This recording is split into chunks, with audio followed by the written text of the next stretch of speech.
So this week has always been called Holy Week historically.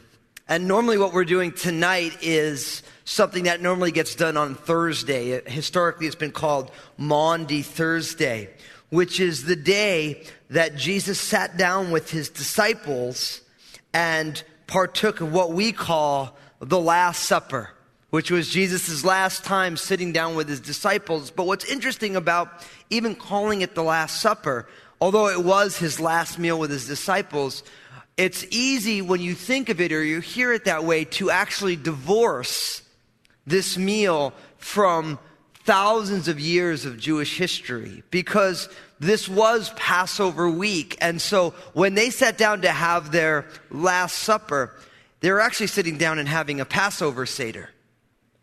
A Seder, a gathering, a meal that had been going on in their community every single year since God delivered the children of Israel from Egyptian bondage through Moses.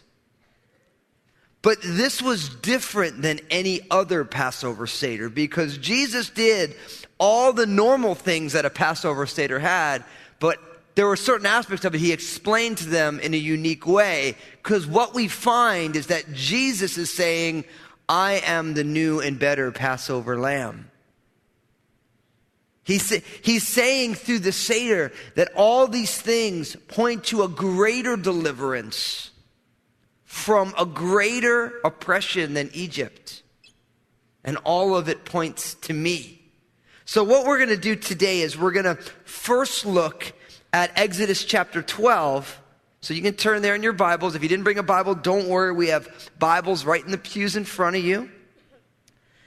We're going to look at Exodus chapter 12, and we're going to read and hear about the Passover, and then later we're going to turn into Matthew's gospel, and we're actually going to look at Jesus' Last Supper, and we'll put it all together for you.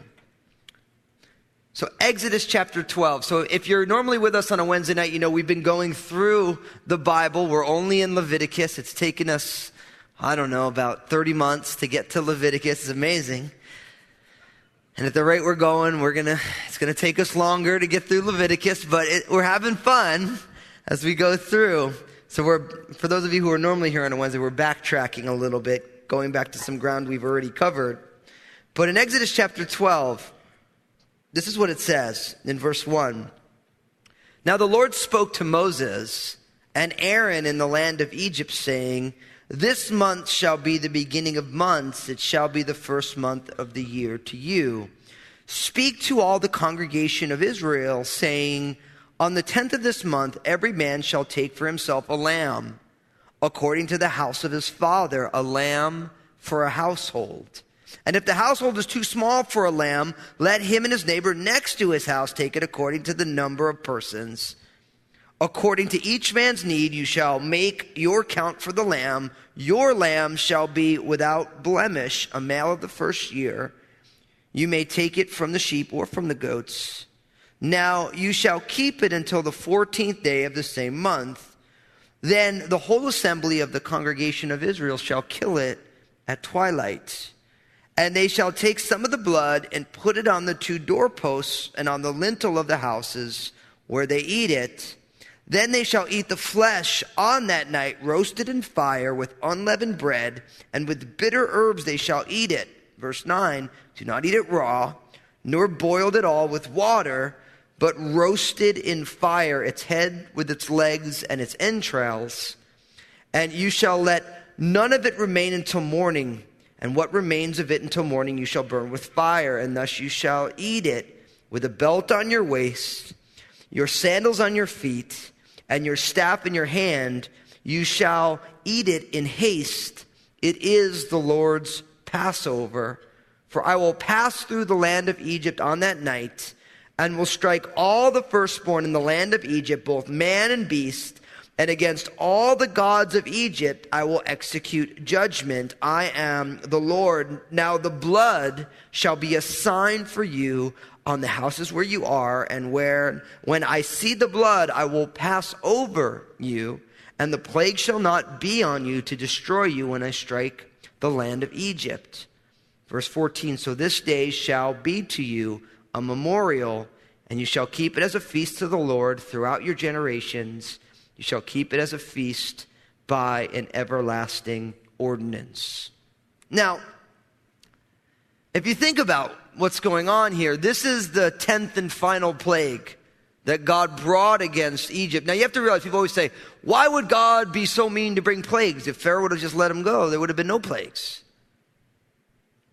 You know, it's like all Pharaoh had to do is say, okay, they can leave. I won't oppress them anymore. There'd be no plagues. But Pharaoh wasn't listening. He was bent on oppression. And now we're at the climax of these plagues. Now, it's interesting that for the children of Israel, the Passover marks a brand new calendar year. Notice it says in verse 2, this month shall be the beginning of months. It shall be the first month of the year to you. So for the Jewish people, their calendar is now dated based on the Passover. Now, I don't want you to miss the fact that our calendars now are dated, although not perfectly, but roughly all based around the life of who?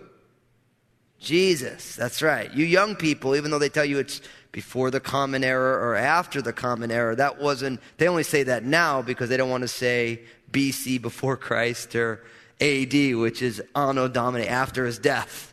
So they're trying to say that that's not why it's there, but that's actually why it's there. Okay, so even though people are trying to change it, we roughly date our calendar based around the life of Jesus, no matter how many extra letters they put on there and try and recharacterize and calibrate the thing. So just an interesting point. But I want you to notice, it says in verse 3 that on the 10th day of the month, every man shall take for himself a lamb, right? So on the 10th day of the month, a lamb is chosen. And what's interesting is if you read Matthew's gospel, the lamb is chosen on the 10th day of the first month and is inspected for 4 days to make sure it's flawless. And Matthew's gospel is actually laid out that way. The triumphal entry of Palm Sunday, that would have been on the 10th of Nisan. And if you read the gospel account, for 4 days, Monday, Tuesday, Wednesday, and Thursday, Jesus is continually pressed by different groups of people to see if he is without flaw. And it's interesting that Matthew's gospel specifically, each time they come to him, are they going to catch him on his taxes? Interesting. Tax week, this week. All right?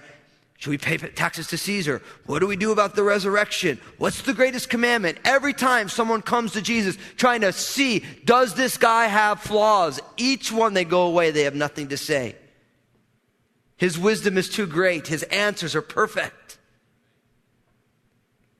Because they chose a lamb on the 10th of the month, and then they inspected the lamb for 4 days to make sure the lamb was a worthy sacrifice. If the lamb was a worthy sacrifice, it would be killed, sacrificed a number of days later. And that's exactly the way Matthew's gospel is laid out. Now, it is also interesting. You'll notice in verse 3, everyone should take for himself a lamb. In verse 4, and if a household is too small for the lamb. And then ultimately, verse 5, your lamb. Don't miss that. There's a lamb who becomes the lamb, and ultimately he needs to be what? Your lamb. See, what that means is that God had a sacrifice. His name is Jesus. Jesus is the Son of God, but ultimately it's not enough just to say, yes, Jesus was a sacrifice, or yes, Jesus maybe was the Messiah. He has to be your lamb. It is personal for God. It is personal. But they would take this lamb, and this lamb would be killed. And notice the blood would be placed on the doorpost in verse 7. So this lamb was killed, the blood was placed on the doorposts, on the top and on the two sides. Now it's interesting, many people would tell you if you were just given these instructions, okay, you got to put it on the top, the lintel, and then on the two sides, most people would put it at the top, which is above them, and at probably shoulder level. And most people would tell you that it kind of looks like a cross, because it would be above. Because if you're like, put it on the side, you're not going to bend down and put it on the bottom corner, right? Just fascinating. Not by chance either, I don't believe. But the blood is put on the doorposts. And later on it tells us that wherever the blood is seen, the plague of death will pass over. So in effect, it's saying, for every house that has the blood of the Lamb on the doorposts, death will pass by that house. Now you can imagine the children of Israel, they hear this, they say, okay, yeah, that all sounds pretty hokey. I don't want to put blood on my doorposts. Right? Even though God gave the provision, if they didn't put the blood on the doorpost, what would happen? The plague of death would have reached that house. They had to have faith that this was really what God was doing. And that's the same thing with Jesus, isn't it? See, Jesus has already been crucified and resurrected, but we do have to make it personal. We have to put it on our own doorposts. And if we don't, we still struggle with death like everybody else. But if we do, Jesus said, though you may die, you will live again. Because Jesus conquers death. Now, what's also interesting, you'll notice here there's some other provisions that it talks about. Notice in verse 8, they shall eat the flesh at night. It needs to be roasted in fire with unleavened bread, and bitter herbs they shall eat it. Now, I'm going to talk about that in a second. But it needs to be roasted in fire. It's interesting. You can't eat it raw, and you can't eat it boiled in water. Now, people would say, okay, I don't understand. So what, God doesn't like boiled chicken or boiled lamb? Like, what's the problem? The idea is that if you put it in a pot of boiling water, it's hidden. A lamb roasted in fire is out in the open. This was long before Weber grills or whatever your favorite grilling instrument is. So it was out in the open, which is important to actually the Lord. He doesn't want our faith to be hidden away like a lamp hidden in a basket. He wants the lamp on the lampstand that it might give light to the whole house. God doesn't value closet Christians. Doesn't value it. It needs to be out, all the way out there. Jesus wasn't crucified, hidden away. It was a public spectacle. It's interesting, the unleavened bread. Why? Because they were going to flee that evening. I love verse 11, and this is important to us as well. Notice what it says. Thus you shall eat it with a belt on your waist, your sandals on your feet, your staff in your hand. You shall eat it in haste. Why? Because God's people are supposed to always be on the move. God does not want his people sitting down, reclining. I'm saved. Yeah. All right. Let's relax. No. God wants us mobilized always. We got to have our shoes on. And listen, your belt in that day was not only so that your pants stayed up. That was the thing that kept your whole garb together so that you could be mobile and agile and be about the work. You have to have your sandals on because as God works in your life, he does never want you to sit back in a spiritual easy chair, but we're always supposed to be mobilized in the work of God's kingdom, seeing his kingdom touch down in your sphere of influence amongst your friends. And the children of Israel, this was all going on. This is exciting. He's like, look, but you need to be ready to go. You're going to eat it because we are leaving tonight. You are not staying where you are. And we're gonna talk about that in not Sunday, because obviously it'll be Easter. We'll be talking about the resurrection. But the following Sunday in the This Just Got Real series, that we're all supposed to be going. That's the Great Commission. We make disciples by going. And we're all always going, aren't we?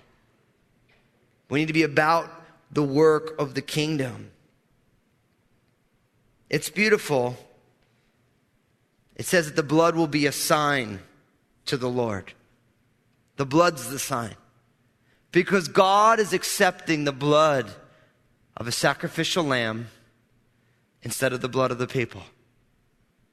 Now, because of this, the Passover Seder was celebrated every single year. And in the beginning of the year, the first of the month, for us it would be around March, April. Passover is actually going on this week as well, the way the calendars line up. And so the Passover Seder happened all the time. Now, I have a couple photos for you. First, I want you to notice, they'll pop one up there. This is a simple, intro picture. You'll notice there's the 4 cups of wine. I'm going to explain that to you, because you guys know Jesus took the cup and he blessed it and he spoke about it. I'll explain that to you. You notice the matzah on the right. That is the unleavened bread. And that was part of the Passover Seder and that time of year. And you notice there looks like a little book with Hebrew writings. That would be called a Seder Hadaga is the Hebrew word. It's the order of service. So it's in effect like our Bibles. When you went to a Passover Seder, there was an order of service. And so what I want to do is I want to walk you through a little bit of what that would look like.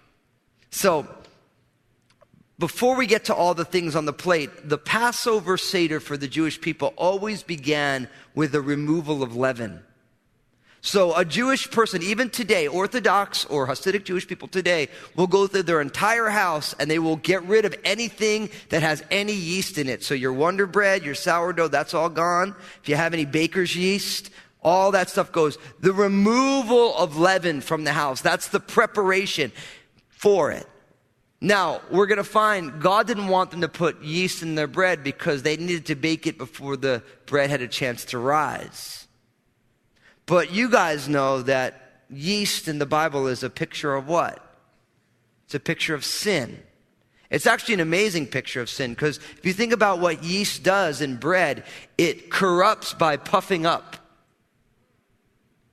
Now, it's interesting. It's amazing how God works. When I first got saved, I moved from my native New Jersey, and I moved all the way over to Southern Oregon. I was playing music, but I ended up working at a bakery because when you want to be a professional musician, you got to get a real job, you know, as you're trying to kind of build that network of gigs. And I ended up getting a job at a bakery.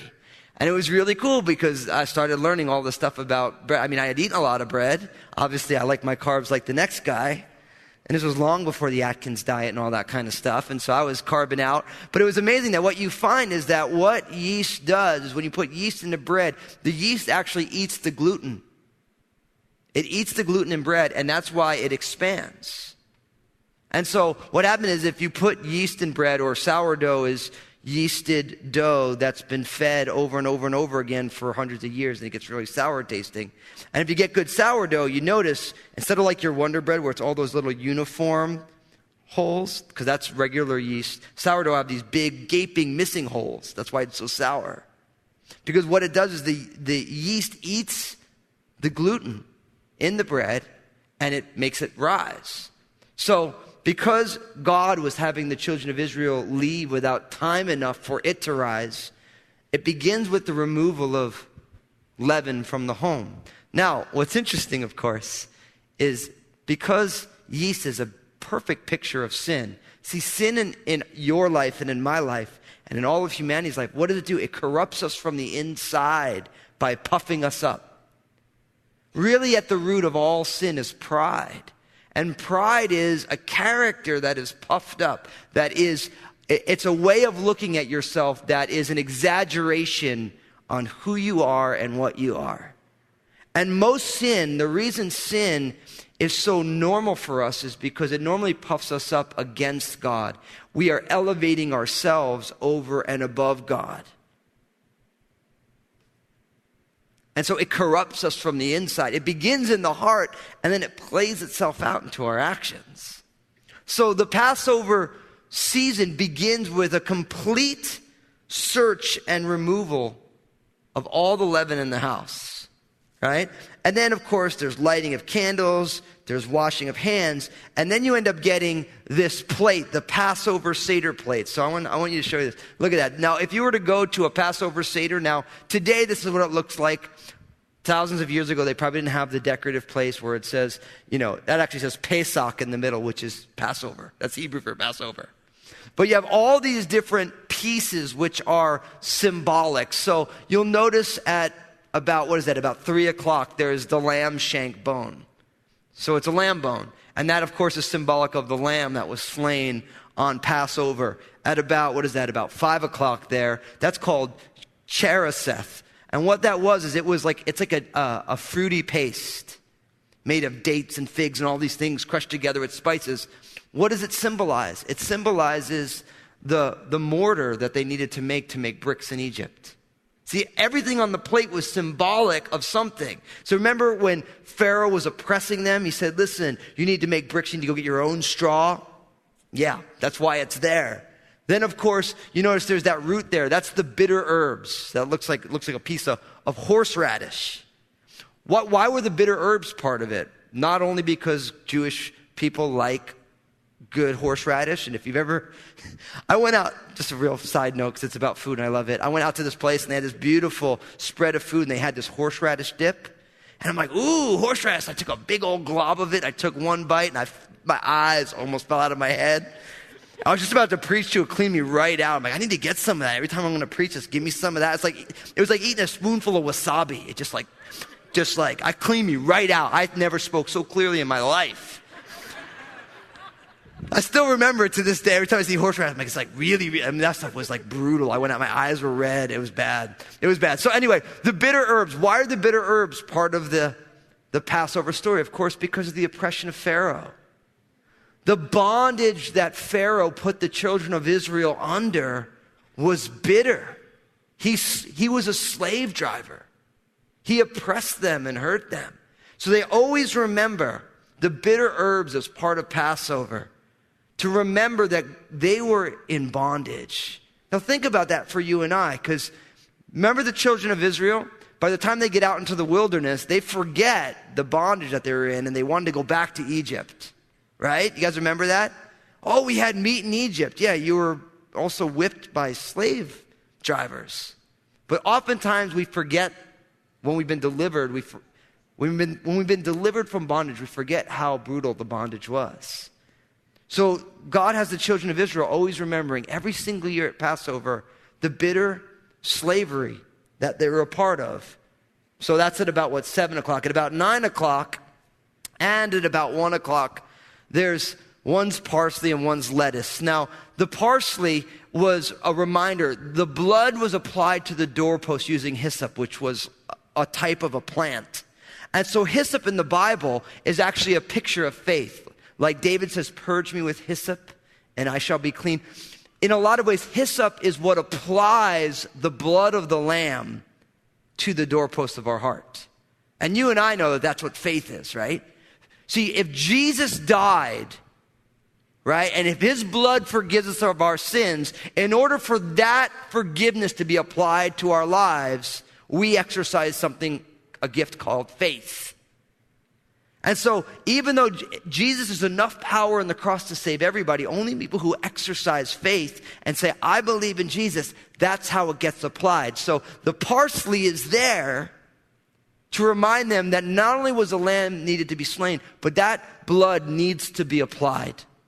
And the lettuce is the same thing. Now, the hard-boiled egg, that's kind of a weird thing because you won't find the hard-boiled egg anywhere in the Passover account. But what is interesting is that the hard-boiled egg, an egg is always a symbol of mourning in Jewish culture. If you know somebody who is a practicing Jewish person, whether they be Reformed or Orthodox or Hasidic, and you go to a funeral and you go sit Shiva, that's the way they mourn after a funeral. They cover all the mirrors. Why? Because it's not a time to be vain, right? And one of the meals there is always egg salad of some sort, because eggs were always a symbol of mourning. So after a funeral, the first thing they would eat was eggs.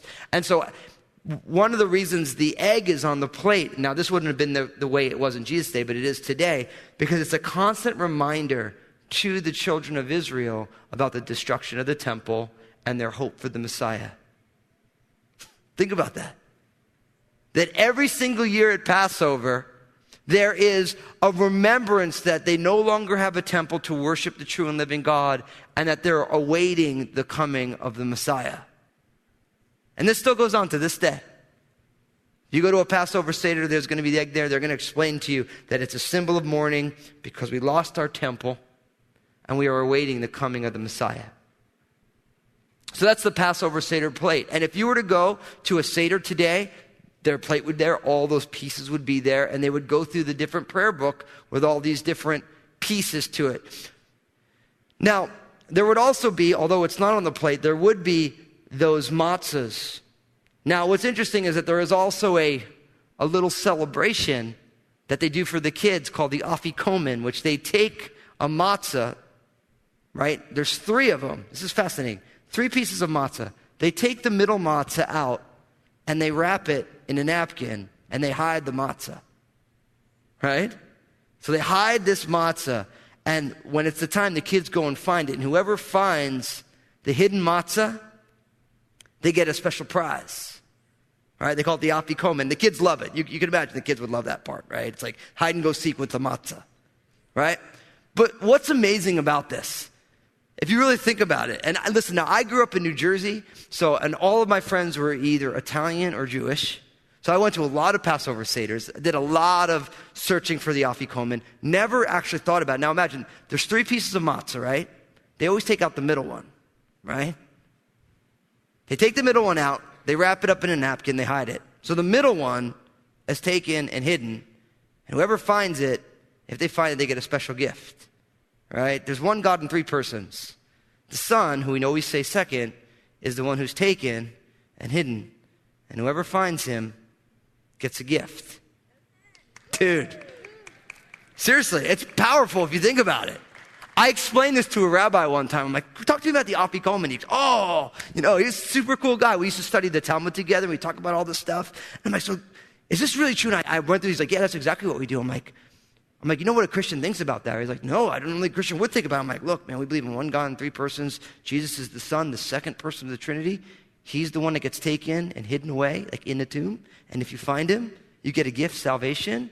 And he's like, no. I'm like, yeah. He's like, I'm sure they didn't mean to do that when they did it. I'm like, maybe not, but maybe so, Very, very powerful. No, very powerful. Now, turn in your Bibles now to Matthew chapter 26. Matthew chapter 26. And we've been using the Gospel of Matthew for this series that we're doing called This Just Got Real. We've been using it as kind of our jump off point. And so in verse 26 of Matthew chapter 26, it says these things. I'll wait till you get there. So Matthew's the first gospel. So if you're in Exodus, flip to your right. You're going to go through a bunch of books, the rest of what we call the Old Testament, which ends with the prophets and Malachi. And then the first gospel in what we call the New Testament is Matthew's gospel. And then obviously 26 is between 25 and 27. Pretty much for all of you, I'm figuring that's probably the way it rolls.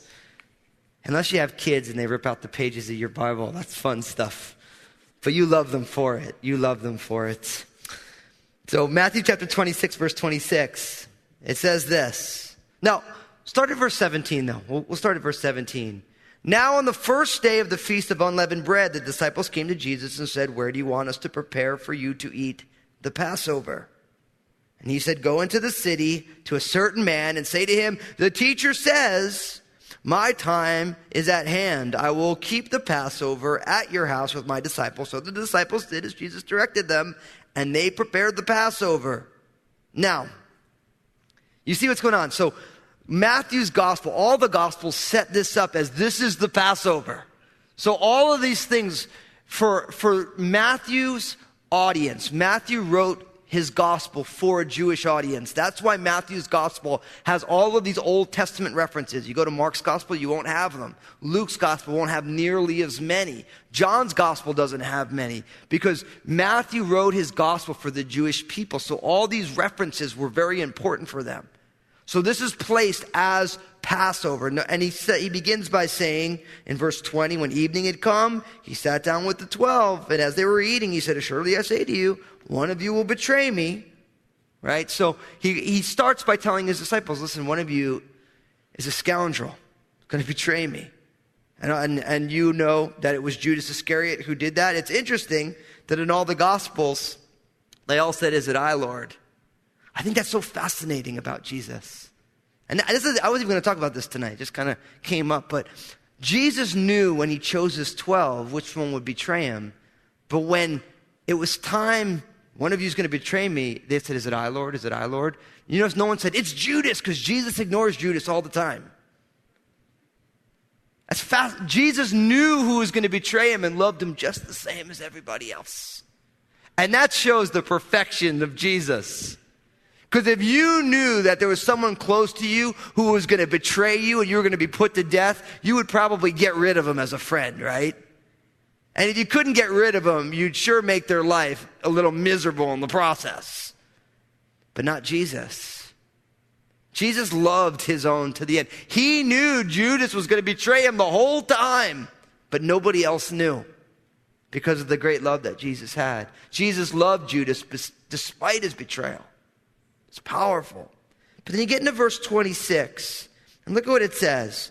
And as they were eating, Jesus took bread, he blessed and broke it, and he gave it to his disciples and said, "Take, eat, this is my body." Now, this is different than any other Passover Seder because Jesus takes one of those unleavened matzah cakes. He took it, he blessed it, and he broke it, and he gave it to them. He said, "Take, I want you to eat this. This is my body." He's saying this unleavened bread is symbolic of my body. Now, of course, in John chapter 6, Jesus told people that he was the bread of life.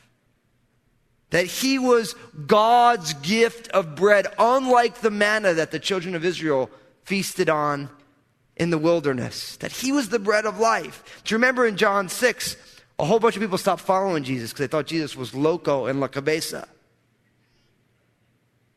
Because he's like, look, unless you eat my flesh and drink my blood, you got no place in me. And they're like, dude, you are nuts. And listen, can you imagine if you're following some teacher and he's like, listen, unless you eat my flesh and drink my blood, you'd be like, I'm out of here, right? Like, you sicko, right? It was awesome. He was healing people, and then he started talking to me about me eating them. That's nasty, right? And I know none of you guys are into that cannibal stuff, so we'll trust that you guys think that's nasty too. But Jesus said, he's like, this is my body.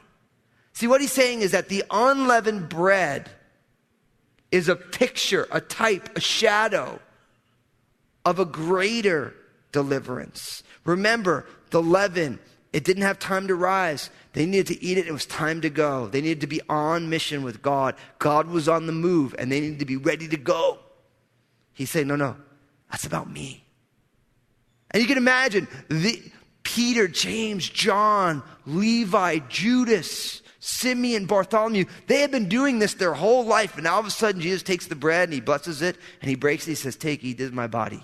What? Can you imagine them? Imagine something you've done every single year for your whole life and all of a sudden something else is happening. They would have been beside themselves. What? Even though Jesus had been preparing them for it, they didn't understand it. It wasn't until after the Spirit was poured out that they understood the true reality of what was going on. But he took that unleavened cake, that matzah, and he broke it, and he blessed God, and he said, here you go, take, eat, this is my body, which is broken for you. Do this in remembrance of me. Those guys would have ate it, being like, what? And then it says, in verse 27, then he took the cup, and he gave thanks, and he gave it to them, and he says, drink from it, all of you, for this is my blood of the new covenant, which is shed for many for the remission of sins. Now, he took one of those cups. Remember that picture? There's 4 cups. I'm going to explain to you the 4 cups in a moment because it'll help us understand the next verse. But he took one of those cups and he said, look, take and drink. This is the new covenant in my blood, which is shed for the remission of sins for many. See, he's taking this picture that they've been doing for thousands of years and he's infusing it with new and specific meaning. He's saying this isn't just about the deliverance, the powerful, miraculous deliverance of the children of Israel from Egypt. This is about something more. This is about me forgiving the sins of those who would believe. This isn't just about conquering death. This is about conquering the sin that leads to death. See, brothers and sisters, death is the symptom. The root cause is sin. See, that's something that our culture doesn't realize. We think that death is the ultimate problem. No, death is the symptom of the problem. And Jesus, in his cross and his resurrection, deal with our 2 biggest issues. At the cross, he dealt with sin, and at the resurrection, he dealt with death. And we needed sin to be dealt with first, because once sin is dealt with, then death is conquered. Remember, God told Adam and Eve in the garden, if you eat of this tree, what? You will surely die. See, when they ate, they ushered sin into the world, and sin's the killer. Death is just the symptom. That's what it is. And Jesus deals with both of them. He takes that cup. Now, notice what he says next. In verse 29, he says, and I say to you, I will not drink of the fruit of the vine from now on until that day when I drink it new with you in my Father's kingdom. And when they had sung a hymn, they went out to the Mount of Olives. Now, why do I bring this up? Because isn't that verse kind of confusing all of a sudden? Like, what do you do with verse 29? Jesus says, look, I'm not going to drink any more wine until I drink it new with you in the kingdom. Now, if you've been in church long enough, I've heard pastors use this verse for everything under the sun. Like, this is why Christians shouldn't have a glass of wine, because Jesus won't drink it again until he drinks it new with you in the kingdom. So it's like, don't drink it now, because you'll get it to drink it in heaven with Jesus. But actually, the people who use that verse for that reason don't ever say that you're going to drink it in heaven with Jesus either. They just don't know what to do with it. It's like, but don't drink because of this. But here's the deal. In the Passover Seder, there were 4 cups of wine. Remember that picture? 4 cups of wine. Now, you might say, why were there 4 cups of wine? Because when I found out there was 4 cups of wine at the Passover Seder, I said, why are there 4 cups of wine? And a good friend of mine, who was also a rabbi, said, well, we like to drink our wine at Passover. And I was like, okay. It made sense to me. I'm like, I like Passover. I wasn't Christian then. I was like, I like Passover. Sounds fun. Let's do it. But really what it comes from is it comes from Exodus chapter 6, verses 6 to 8, where there are 4 deliverances that God speaks about to the children of Israel. I will bring you out from under the burden of the Egyptians is the first one. I will deliver you from the slavery of them. So first is the deliverance from the burden. Second is the deliverance from slavery. Then I will redeem you with an outstretched arm. And then finally, I will take you to be my people, and I will be your God. So there's 4 deliverances spoken of in Exodus chapter 6, verses 6 to 8. So for each one of these deliverances that God promises, each one gets a cup of wine. The first one's called the cup of sanctification. I will bring you out from under the burden of the Egyptians. The second one is called the cup of deliverance, or the cup of judgment. I will deliver you from the slavery of them. The third cup is called the cup of redemption. I will redeem you with an outstretched arm. And then the fourth cup is called the cup of restoration. I will take you to be my people, and I will be your God. Now, what's interesting, and there's a lot of discussion among scholars, most people would say that Jesus took the third cup, the cup of redemption, and said, take, drink, this is my blood of the new covenant. Because he's saying, my death is the redemption with the outstretched arm. So then it makes, if that's the case, then all of a sudden, verse 29 makes a ton of sense. Because what he's saying is, I'm not going to drink the fourth cup. Why?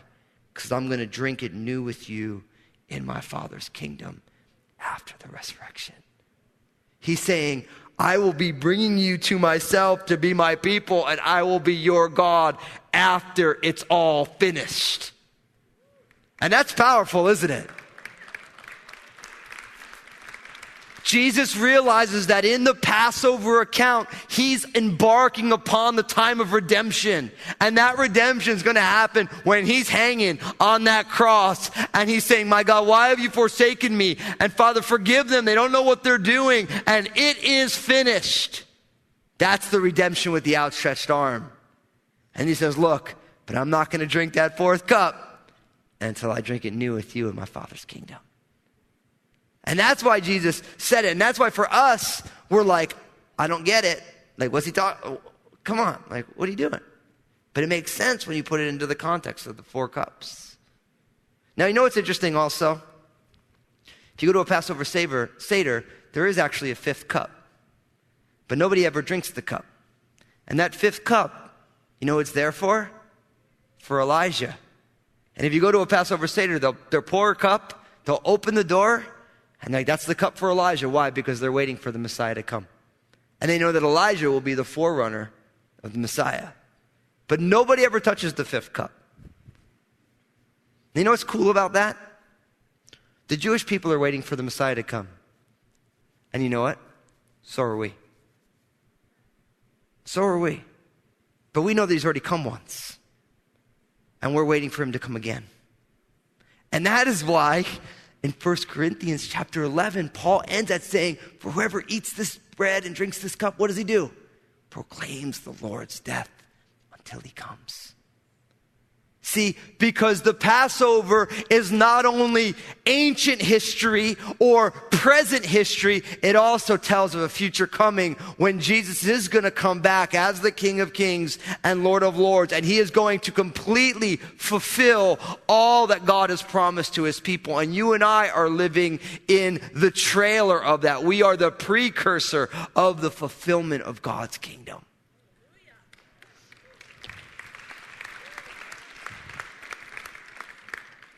So as I invite the worship team to come on out, as we go to the communion table now,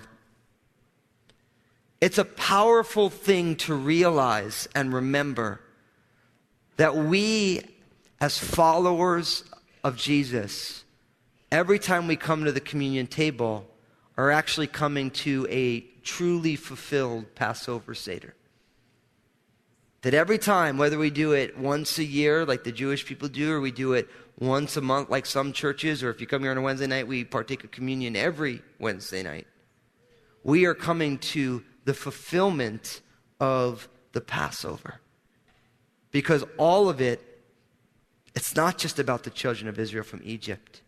It's about God delivering his people of every tribe, nation, and tongue from an even greater bondage, which is the bondage, not just Egypt, but of sin and death. And whoever comes to the table and believes in Jesus, he has stretched his arm out to you and to me. Right where we are, he said, look, I took that punishment. That's what the cross is about. That's why you could look at that bread and say, this is my body, because Jesus was without sin. That's a worthy sacrifice. And when he was on that cross, every mistake you ever made, or I ever made, or ever could make, he took it all on himself. Just Jesus, the most powerful person who ever lived. He took all of the punishment for everything we would ever do. The Apostle Paul said it this way: he made him, Jesus, who knew no sin, to be sin for us, that we might become the righteousness of God in him. Jesus took all of the punishment that we deserved, and God in turn gave us all of the righteousness that Jesus has, that we never had. It's the most amazing transaction in history. God took all the junk and gave us all the blessings. God took all of our failings and gave us all of his love. Now, I'm here to tell you, it sounds too good to be true. And you know what? With men, it is too good to be true. As they say, there ain't no free lunch, right? If it sounds good to be true, what do they always say? It probably is. Because men are shady. But God ain't shady. Actually, the Bible says, in him is light, and there is no darkness at all. That there is no shadow of turning in the Lord. He is all good, all the time. And the finished work of Jesus that you and I celebrate this week and every day is all about God taking all of our garbage on himself and giving us his Spirit, his love, his grace, his mercy. It's God's riches at Christ's expense. You know what? It is too good to be true, but it's still true. And that's what we celebrate today. So brothers and sisters, what we're going to do is I'm going to pray, and then we're going to partake of the communion table. On Wednesday nights, we like to do communion kind of, you just get to come as you are. Some people like to come and kneel at the front. Some people like to take it back to their seats. Some people like to go over to the sides and pray. We're just going to have the worship team. They're going to sing some songs. This is a time, it's not about how we do it. It's about the God who's already done it. And for some of you feel really comfortable, you want to kneel up here at the front and spend time in the presence of the Lord, we'd like that. If you want to go back to your seats, you can do that too. However God leads you in this time, that's what it's about. Because God has already finished the work. We're not waiting for the death and resurrection of Jesus. We're on the other side of it, rejoicing in the victory that he won for us. So let's bow our heads and our hearts and pray.